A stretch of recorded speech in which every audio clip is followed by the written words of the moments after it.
Well, hello there, motherfuckers, and welcome to your SmackDown review.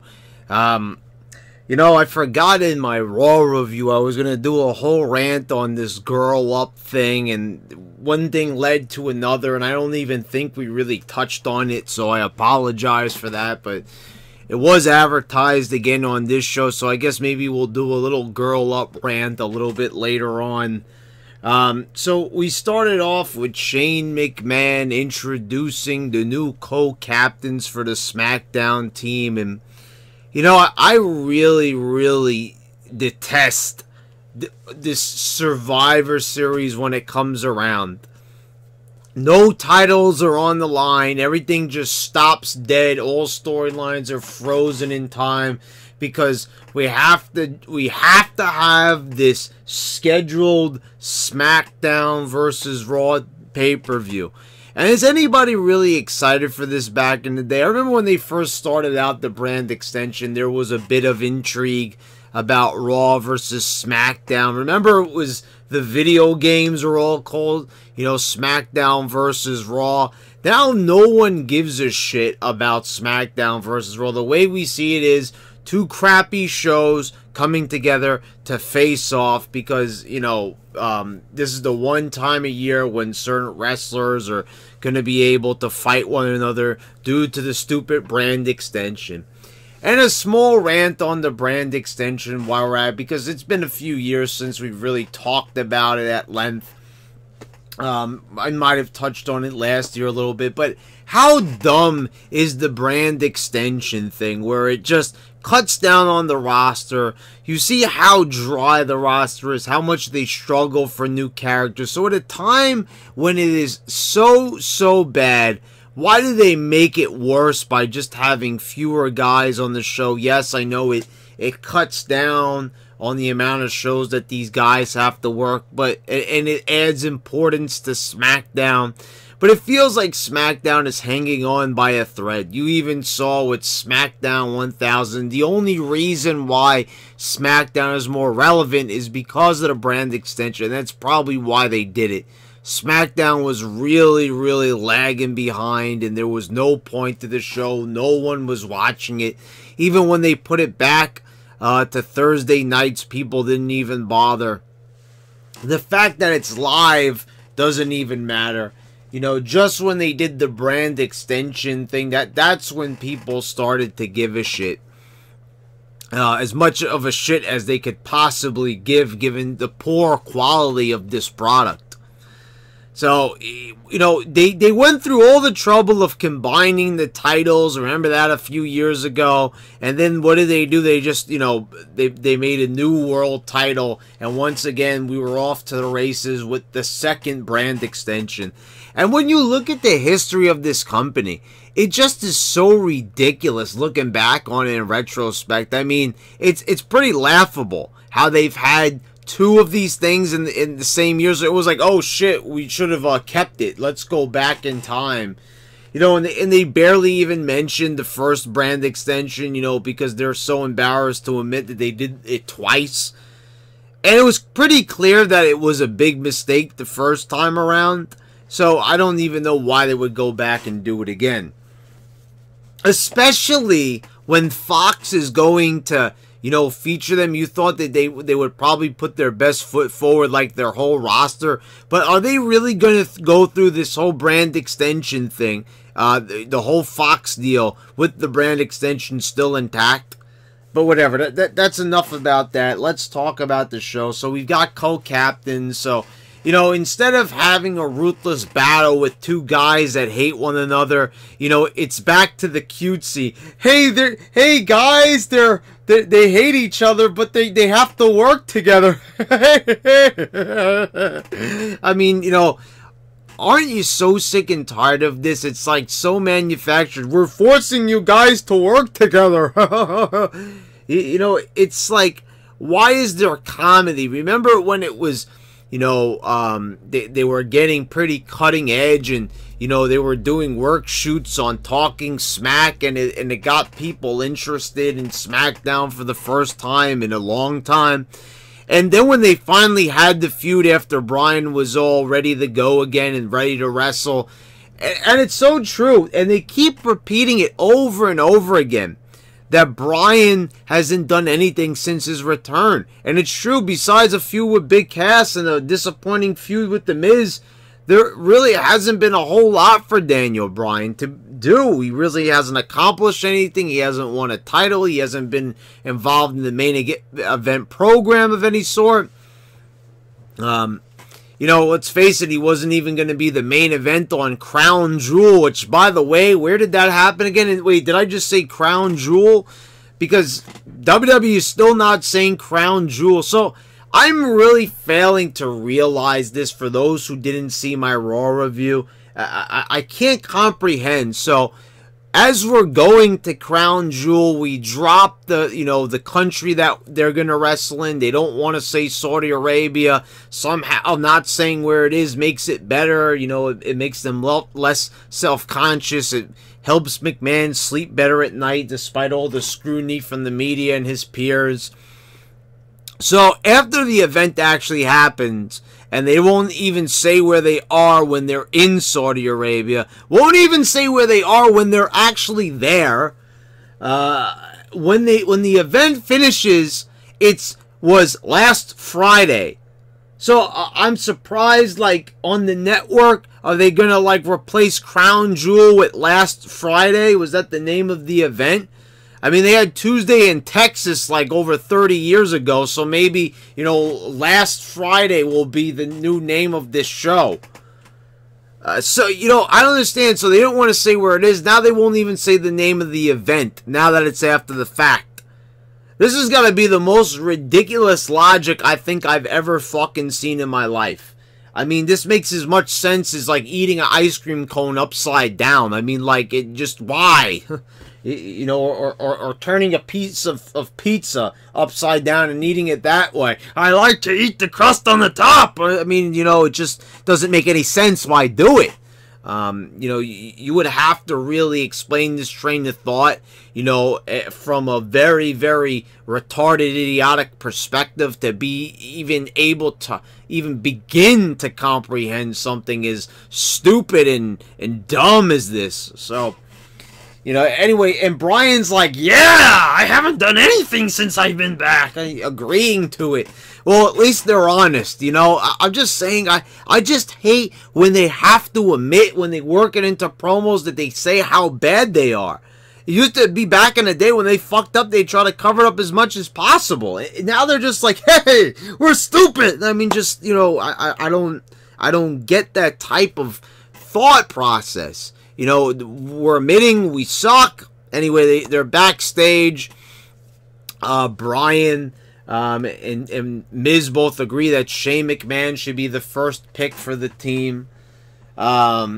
The Usos defeated New Day for the fucking 503rd time. And now they're going to be team captains for the Tag Team Survivor Series, which doesn't even make any sense. So they picked the New Day as their first picks after the match. We respect you. I mean, oh, I'm getting so sick of this. You know, they fought each other tooth and nail last year in Hell in a Cell, and now it's like all about respect. Oh my God, it's eye rolling, it's cringeworthy, but whatever the case may be, you know, they shake hands. How is this gonna work? So it's a tag team Survivor Series match. So, like, how many teams are going to be on one side of the ring? You know, what is it going to be? It's like, usually, like, Survivor Series is usually like a odd number. It's usually 5-on-5. So, you know, you pick two tag teams and it's 4 people. Unless they're going to do something cheap, like it's going to be the Usos and all 3 members of New Day. So, I guess they're going to be facing off against the Bar and Sheamus, and maybe if there is a 3-man team I'm not thinking of at the moment. Well, there is a 3-man team that they show later on in the show, unless that's what they're going to do. Anyway, Becky Lynch is in the ring cutting a promo, and here we're going to talk about the 3-man team. So, Becky is cutting her promo, and you know, I noticed that she's kind of going through the same motions over and over, and I know people are eating this up, but for the love of God, I cringe every single time anybody compares her to Stone Cold. And, you know, the people are saying, like, she's, like, the savior of the women's division. I'm just not seeing it. Like, this was a decent enough promo, but I'm not seeing, like, revolutionary. I'm sorry, I don't see, like, something amazingly special playing out here. I see a good promo. I see a above average promo because it stands out because all the other women barely even get a chance to speak, and when they are talking, they're usually lined up like we'll see later on in the show when Paige trots them all out. You know, like they say one thing like a roll call, basically, almost like Captain Planet or the Power Rangers when everybody's ready to morph. You know, it's just, you know, fucking roll call, you know, catchphrases and shit like that. So, you know, so when Becky actually cuts a full-fledged promo, it actually puts her on the level of a Ronda Rousey from a promo perspective anyway. But I'm still not buying this.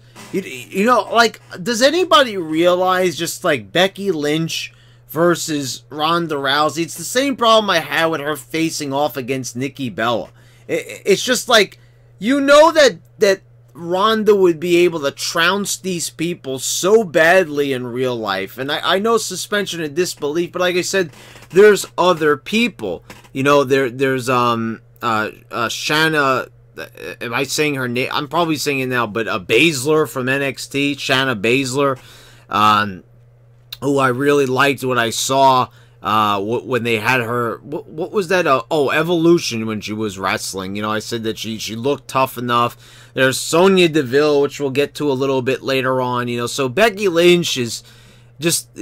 And what is this also like? Does anyone even notice that after this whole thing of like the women's evolution, and women, you know, are inspiring, and also let's talk about the girl up thing before I forget, because I already forgot to mention it in my Raw review. You know, it's about empowering women through sports. You know, another charity, yet another charity. So Susan G. Komen, you know, they barely could stay focused on that the whole month of October. And did anybody even notice that usually that they have like the middle row pink? They didn't do that this time. This year they were like very sloppy with it. Like they only did certain Raws Susan G. Komen, and then they just completely forgot about it. I mean, it was a mess, the Susan G. Komen thing. They spent a lot of time on it, you know, and just it felt like a distant memory. You know, then it was Connor's Cure. And, you know, before you knew it, you know, well, that was the previous, that was in September. Now they've got Grow Up. So now it's another, you know, charity. Still a shitty show. You know, we got a new charity, you know, but we're ashamed of ourselves for going to Saudi Arabia so much that we won't say the name of the pay-per-view. But, oh, here's another charity to make up for it. It's like, where do they pull these charities from? There's like, you know, I guess, you know, there's the Vince McMahon Kiss My Ass Club. Well, I guess Vince also has a very talented, you know, like he says, it's a great looking ass, right? It's also an ass that you could pull tons of charities out of, I guess, because, that, you know, there's charities that, like, I've never even heard of. Like, they've got these big ones, and they choose all these, like, you know, I get it. They want to play to the feminist thing. They want to play the crowd. But does anyone notice that they're not getting anybody? Like, this is a hot market, and they're playing up the feminist thing big time now, but maybe not enough so much that it would bring out, you know, feminists to watch the product. And they're probably, you know, like, also we got to remember that it's WWE. Not so many people are going to flood to WWE like they would for a movie or for a band, so we have to keep that in mind. The WWE has to remember that they are primarily wrestling, that they're sports entertainment. And yes, they have captured audiences over the years, like during the Attitude Era and during the 80s, you know, with musical acts and, you know, different styles of writing that captured the attention of, you know, other TV viewers. But, you know, they think, like, they're global and that, like, everyone loves them. But, like, it's just like they make money when they go to another country because they barely go there. Here, we're like fucking sick of them. So we're like, you could go over there, whatever the case may be. But they're playing up the whole thing, and Girl Up is just the newest charity thing, you know, empowering women. You know, it's just like, my God, it's like you would think that by watching this show that women have been held down. It's not like Stephanie is part owner of this company. You know, once again, she's there, you know, supporting young girls in sports. It's just like, my God. Okay, you know, and I just used her as an example of like a successful woman, but that doesn't mean that she has to be there every moment of the day shoving these concepts down our throat. I mean, my God, it's like, it's bad enough she castrates almost every single male on the show. And, you know, then she's out there, you know, with that stupid, those facial expressions. Can't she get through one serious moment without trying to emulate her father in a very poor way? So, I mean, that's enough. I mean, I could go on all day about these charities and how annoying they are. But anyway, so Becky is not done. She's going to issue an open challenge because, well, she's got nothing better to do from now till Survivor Series. And I guess the whole feud with Charlotte's over. So, they trot out. Sanity comes out. Oh, well, I haven't seen Sanity in about 4 months. I think that's actually pretty accurate.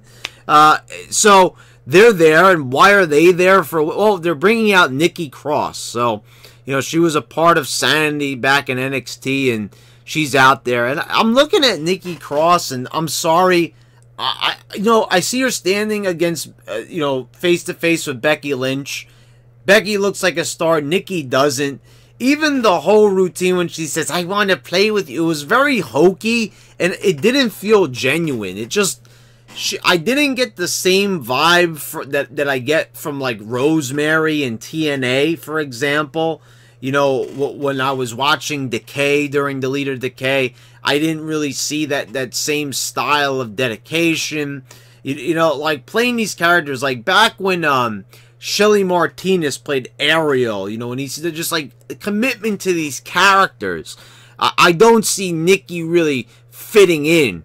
And, you know, Nikki Cross is just like, you know, I guess she's just there. It's kind of going to be like, what's his name? You know, who's the guy that they call the Bruiserweight? Remember when he showed up and he beat Enzo on an episode of Raw? Well, at least he won. You know, they have Becky going over Nikki Cross, you know. Just like Sanity, losing in their debut match. So, you know, I guess there's a bit of symmetry there, right? So, I guess this is just a one-off because they're in the UK. So, you know, they wanted to trot out Nikki for the big pop. They brought out Sanity. It's like, you know, I even forgot about Sanity. Is this maybe who, now that... Are they back, or is that just a one-off thing for them as well? Because I was going to say that, you know, Sheamus and Cesaro could bring out Sanity, which is a 3-man team, so they could have that little tag team match, whatever they have planned.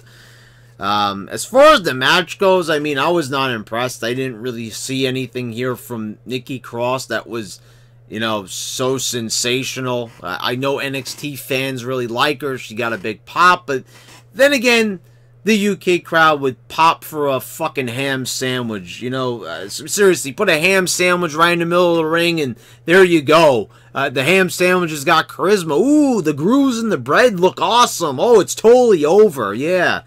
Nakamura can't even get a camera crew to come film his promo, so he has to hold it. He's going to have a match with Seth Rollins. So he's got nothing better to do, so just throw him in a match with Seth Rollins. Why not? You might as well.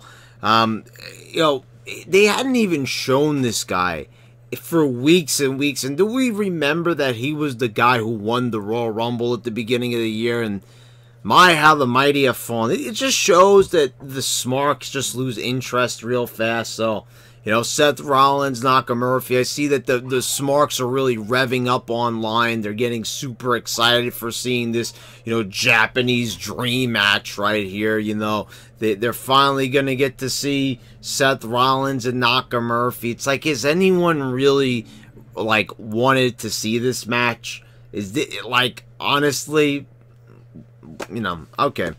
you know, I guess you guys are looking forward to it. To me, it's just like a normal match. Just, you know, it's IC versus US champion. It's like, okay, they've been building up Rollins to the point now where I think a match against Nakamura is just kind of pointless. But whatever, like I said, this is all about the Nights of Dream matches. You know, they're going to satisfy some smarks with a few matches that they might think might be good. Like I said, it's just a waste of a fucking pay-per-view. All these fairy tale matches. Oh, it's someone from Raw versus SmackDown. It's the same company. It's just, I feel that this is such a pointless fucking pay-per-view, and the fact that they do it so many times and they think like they're doing something great, I guess, is just beyond me. At least they're not doing any invasions like they did last year, which also shows that it's kind of just a bit lazy. They can't be bothered to even invade anymore. I mean, it was silly last year, but, you know, now it just shows that they don't even give a fuck. They're just, like, announcing matches. Like, oh, you happen to be the IC champion, or you're going to be facing the US champion. Whatever. I just, like, they forgot about Nakamura. They just trotted him out now out of obscurity, I guess, you know, just so they could have him on TV for the match. Like, I don't get the point. Why even have the belt? Why even have the belt on Nakamura if you're not even going to show him, not even have him defend it? What's the point? They had a great gimmick here. They were going to put him in the Uncle Sam getup, and then all of a sudden, out of nowhere, they just stopped it. I don't know why. I thought it was actually going to be funny. I liked when they turned him heel. I thought that it could have led to, you know, different avenues of entertainment, but once again, they don't even know how to get their own. It's their own idea, and there's even a semblance of brilliance in there. Well, maybe not brilliance, but it's a decent idea. There could be some decent enough entertainment coming from this character, coming from this concept, and you know they're just like, oh, you know what? We don't even know what to do with our own idea. Like, are they just like thinking of ideas? As I said, it's like throwing just like chimpanzees throwing duty at the wall and whatever just sticks. Do they ever think anything completely through, like past a week? Like, honestly, I'm not even trying to be funny here. Have they ever had a thought that spans beyond a week or two? Like, have they ever thought, like, in 5 months from now, 6 months from now, a year from now, by them making this decision, where they're going to go, what's the goal for that character, what's the goal for that superstar? I don't think so. I don't think they think that way like they did back in the day. Rey Mysterio defeated Andrade Almas. I mean, first of all, like, they were discussing matches, Miz and Bryan, about, you know, who's going to qualify for the team. This wasn't even a qualifying match. It was just basically like Rey Mysterio, if he impresses, then he's going to get a chance to be on the team. If he doesn't, well, I guess then he wouldn't be on the team. But Almas doesn't even have a chance here, so it's just like they're having a match just for the sake of Rey Mysterio impressing. So, you know, Almas is just like, where was even Selena Vega here? She was in the Battle Royal. You know, and what's really funny about Evolution is I kind of just thought of something while watching this match. So you had The Miz with his wife, and he goes to Evolution, supposedly, to cheer on Asuka with his wife, and no one finds that to be ironic. It flies over the heads of all the marks and smarks and just about everybody else. And when Zelina's in there, you don't even have Almas there to cheer her on.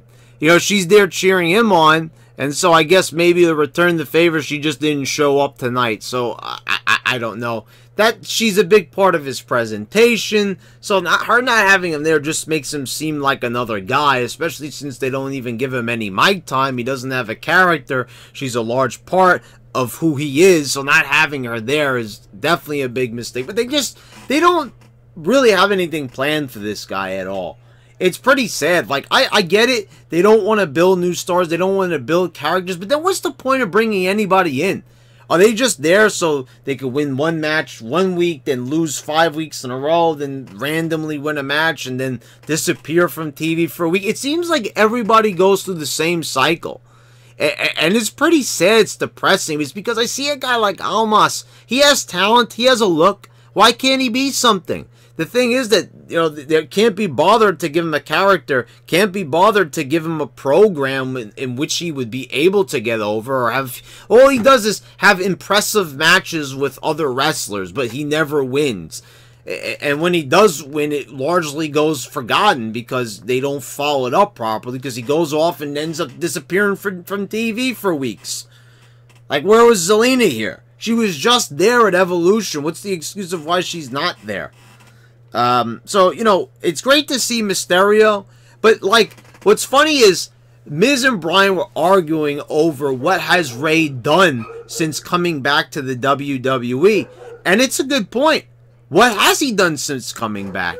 He really hasn't done a whole lot. He's pretty much just, you know, as Bryan said, he's won, you know, he won a match against Orton. He won a match here. He won a match, you know, against Nakamura. You know, just a few victories over some, you know, popular stars. But he hasn't really set his goals on anything. He hasn't challenged AJ Styles for the championship, being such a big star. Like, why is he back? Like, what was the reason for Mysterio coming back other than, I'm here to compete like everybody else? I mean, like, is there a reason? Did they have a program that they immediately entered into? No, he doesn't have a feud. He doesn't have a storyline. He doesn't have a reason for being there. He's just back because he's back, and that's basically it. I mean, it's true. It's true. I said if they are able to write that into the storyline saying that he's not... I mean, like, this is pretty bad. They're actually admitting on TV that since Rey's been back, he's done nothing. Since Bryan's been back, he's done nothing. It's true because no one does anything. These shows are uneventful. Nothing exciting happens. You can even make the argument that AJ has done nothing, and he's the champion. I mean, everything is just so stagnant. It stays still. It doesn't move. No one progresses. It doesn't feel like we got anywhere on this show. We're just having a cutesy little feud where they're going back. I mean, there was some continuity. They did play that throughout the show with Miz and Bryan, so I'll give them credit for that. But that's supposed to be like a tooth and nail vicious feud. And now they're just kind of like laughing it up, and, you know, they're just trying to be as clever and cute as possible. You know, with, hey, this is weird, we're getting along. Like, I mean, come on. I mean, you know, it's already bad enough with like, you know, Nikki Cross's hokiness, but that's pretty fucking hokey as well. It was almost as hokey as, you know, Daniel Bryan say, hey, AJ, your nose is growing. Oh, God. Well, speaking of AJ cuts a promo, and we're going to have another AJ versus Brock match. How are they really going to possibly have AJ winning this match at Survivor Series? I don't think anyone is going to believe it, especially after having Brock destroy him. You know, Brock pretty much dominated last year's match. He destroyed Strowman. That you know, feud with Roman Reigns where he dominated a lot throughout that. I don't see how they could have AJ win here. But to have, you know, the champion losing 2 years in a row, it's like he's held this belt for over a year, and somehow this is the most uneventful title run I've ever seen. And, you know, I used to think that CM Punk's title run was pretty uneventful, that they really weren't doing a whole lot with him. But I say that title run was kind of like Stone Cold's title run in 1998 in comparison, because, I mean, this has just been the most boring title run I've ever fucking seen. I mean, they're spinning their wheels. And do you think maybe they're going to do the same treatment, you know, to AJ, what they did to Jinder, where, oh, we're not getting the proper match that we want, so they're going to switch the belt. But they're just going to be lazy and give us the same match. So I guess the original plan was they were going to have Roman Reigns versus AJ. And they have had a pretty good match in the past. I wouldn't have mind seeing that again, but that's not possible. So, you know, they're going to go back on, you know, it was a good match last year, but I don't really have any interest in seeing it again. Like, really, like, if they're going to have these SmackDown versus Raw things, like, then at least have another match that's not possible. You know, you could at least, you know, switch it up, change it up, do something a little bit different, something a little bit out of the ordinary. But, you know, just do the same exact match that you did last year. I guess that works for them. It makes it easy. Then you have Paige introducing the competitors for the women's Survivor Series match, and she trots out Carmella. I guess Carmella feels like being a women's division wrestler again, not just some mixed match challenge valet. So, you know, they're trotting her out again. You know, and then they've got Sonya Deville as a part of the team as well, which is good to see that they're trying to have. I don't know if it's more that, you know, they're realizing that Sonya's a good, you know, wrestler, or you know, that she's got potential, or it might just be the fact that they don't really have that many other women that seem like they belong on a team. They introduce Asuka, which to me it just seems like any other wrestler, you know, was coming out, which is just a fucking shame. Naomi, and then they bring out Charlotte at the end, and oh, wait a minute, it's not Charlotte, it's Mandy Rose, and she comes out and she says that, you know, why was Sonya Deville picked and not her? She goes on and she insults every wrestler that's standing there. Asuka, somehow Asuka doesn't fucking kick her in the head.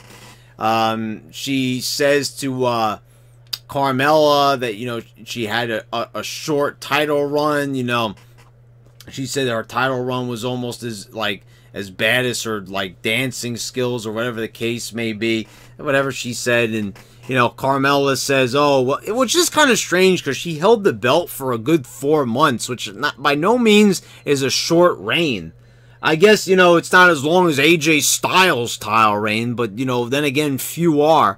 You know, and then you had, like, she was kind of screaming back with her, at least I had one, but it was off mic, and it just, you know, it didn't, you know, there was no way for her to project because it was totally, you know, out of the range of any microphone. So, you know, it just looked like Carmella looked weak, kind of just standing there and just taking it. Then Mandy made a crack to, you know, to Naomi, saying that Jimmy Uso couldn't feel the glow, and she attacked her. You know,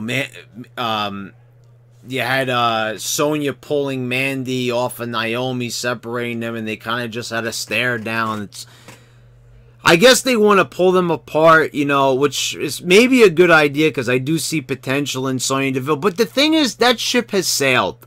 They had their opportunity with Sonya Deville, and it was when she was on Raw. They could have had her in a feud with Ronda Rousey, but they had Ronda Rousey, you know, quickly take her down right away, kind of taking all the allure off any type of possible feud, and I found that to be disappointing. I said that there was a lot of potential there. At least they could have tried it out, Sonya Deville's MMA accomplishments. They could have, you know, really played that up, that this was another MMA fighter facing her in the wrestling world. It would have built some intrigue. You would have had a legit competitor. Of course, she's not on the same level as Ronda, but, you know, you could really play her up and say, like, this is a rough and tough girl. But, you know, again, so now they're just going to settle for just, I guess, a little feud, a little jealous. Oh, Mandy's jealous. What a stimulating feud, right?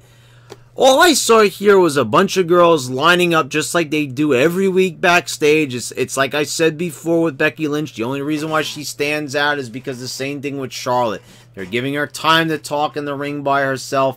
But, you know, usually every women's wrestler is just in the back, side by side. It's kind of like 205 Live. Nobody has an individual personality. They're just cruiserweights. They're just another face in the crowd. And that's how it is with the women's division. It's the same exact deal as it is with 205 Live. These are just, you know, division wrestlers. That's why I said it's a joke with Evolution. It's like they don't really have any respect for their women's wrestlers. They treat them as props. It's just a means to an end. Hey, guys, you know, we respect women. That's what it is at the end of the day. Just so they could play the card that, oh, you know, they're giving attention to the women. You know, and they're trying to, you know, they're trying to, you know, apologize for all their past sins with the bikini contest and the bra and panties matches. They're atoning for their sins. Please forgive us, general public. Please, mainstream media. Please forgive us for our past transgressions. I mean, just come on already. It's ridiculous. I mean, they're just, all these girls, they line them up. It's like they're interchangeable. Anyway, in the last match, we had the qualifier. Whoever won this match will go on to be a member of Miz's and Bryan's Survivor Series team. Samoa Joe defeats Jeff Hardy. You know, why wouldn't you want the super popular over Jeff Hardy over that fat piece of shit, right? Give the fat donut eating piece of shit Samoa Joe the win over Jeff Hardy, of course, right? You know, because it will make people like Meltzer and Keller happy. So then at the end, Bryan just jumps in the ring and, you know, he taps out Joe right away. So just completely burying the guy who they just put on the team. And I don't know why they trotted Joe out again. It was like I was watching the show and I honestly didn't even miss Joe. And I don't think a lot of people honestly missed him either. You know, they kind of just brought him out again because of Bryan. It doesn't look like they're really punishing Bryan, by the way. I didn't really see anything on this show where they seemed like they were really trying to bury Bryan. I mean, especially at the end of the show, they had him tap out Joe. It doesn't look like anything with Crown Jewel is really affecting him. I thought by making those decisions of not going on the trip, I thought that Bryan was basically fucking screwed. I thought that they were going to bury him. They were going to make him look like a fool week after week. And it doesn't seem like that's the case. I mean, he's back to kind of just doing what he was doing before, just stagnant. So, well, I guess that's just a punishment in its own. But, you know, this is basically what he was doing before the trip anyway. So, you know, he gets his little cutesy feud with The Miz. And just, you know, this whole show, it's just like, oh my God. It's just like they're buying time here from Survivor Series to what's the next pay-per-view? TLC. They're just buying time. They're not doing anything special. They're going to have their little Raw versus SmackDown matches. There's not going to be any build-up or anything. It doesn't look like they're going to be doing any invasion angles of, you know, SmackDown invading Raw, Raw invading SmackDown. So, not like I really want to see that. But like I said, at least they put some effort, you know, some thought into it last year. Here it's just like, well, here's some matches. This champion from this brand is going to wrestle this champion from this brand. Just thrown together, basically. You know, AJ and Brock are just going to have the same match they did last year because Roman's not there. You know, so it's just like, this seems like a lazy fucking pay-per-view. Not like last year's wasn't lazy, but this just seems even lazier. And I look from top to bottom on this show. There was nothing special here. You know, you tried out Nikki Cross. She's not going to even be there next week. You know, if they were going to do something with her, don't you think they would have given her a spot on the Survivor Series team? No, because it's going to be the same thing with that Bruiserweight guy. He was just there because they're in the UK, and next week he's not going to be there. Quite obvious, I think. Quite obvious that's what's going to happen. Anyway, guys, there's your SmackDown review. Please subscribe if you haven't already. If you were subscribed, make sure that you're still subscribed, you know. The road to 6K was definitely arduous one. It was definitely not an easy one at all.